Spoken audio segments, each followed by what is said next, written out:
नमस्कार दर्शकों, कृष्णवाणी चैनल के गरुड़ पुराण अनुसूची भाग 4 में आपका स्वागत है।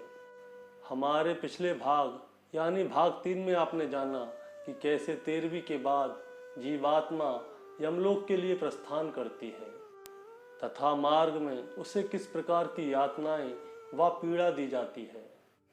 अर्थात यमलोक के मार्ग में आने वाले 16 नगरों में से 8 नगरों के बारे में हमने आपको बताया था और आज हम बाकी के बचे 8 नगरों और महाबैतरणी नदी का वर्णन करेंगे। राधे राधे दोस्तों, मैं गौरव शर्मा फिर से आपके साथ। दोस्तों, हमारे धर्म और ज्ञान के बारे में अधिक जानकारी के लिए आप हमारा चैनल सब्सक्राइब कर सकते हैं और आपको वीडियो अच्छी लगे तो इसको आगे शेयर भी कर सकते हैं। तो शुरू करते हैं। गरुड़ पुराण के अनुसार पक्षीराज गरुड़ भगवान विष्णु से प्रश्न करते हैं कि हे प्रभु, मृत्युलोक और यमलोक के बीच में महाबैतरणी नदी का जीवात्मा से आखिर क्या संबंध है और उन्हें इस नदी में किस प्रकार का दंड दिया जाता है अथवा किस प्रकार वो पापी आत्माएं महाबैतरणी नदी को पार करती हैं।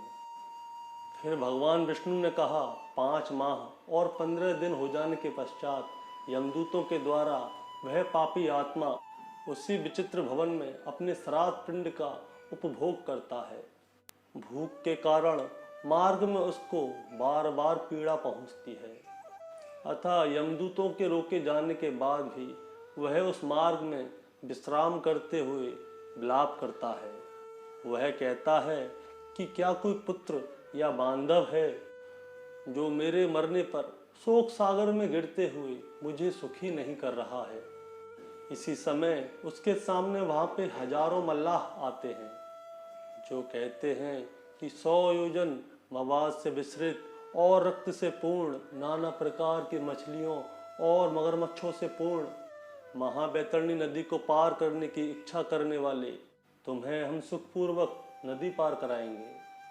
किंतु यदि तुम्हारे द्वारा उस मृत्युलोक में गोदान दिया गया है तभी तुम इस नदी को आसानी से पार कर पाओगे, क्योंकि मनुष्य का अंतिम समय आने पर बैतरणी गोदान ही हितकारी होता है।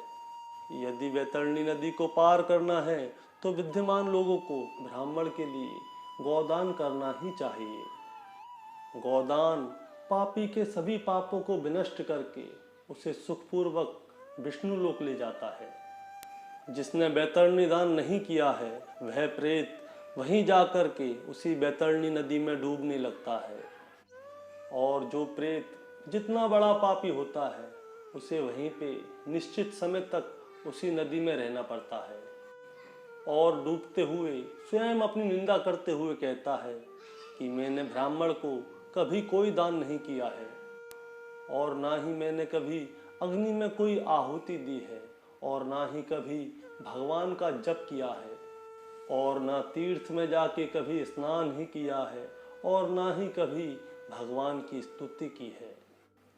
फिर यमदूत उस प्रेत से जाकर के कहते हैं कि हे मूर्ख, तूने जैसा कर्म किया है अब तू वैसा ही भोग कर। ऐसा सुनकर वो यमदूत के कटुक परंतु सत्य शब्द सुनकर वह प्रेत जड़ बुद्धि हो जाता है और बैतरणी के दूसरे किनारे पर वह श्राद्ध और दान का भोजन करके आगे की ओर बढ़ता है।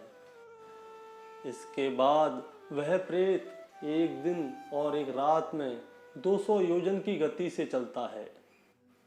7वां मास आने पर वह बहवावतपुर नामक नगर में पहुंचता है।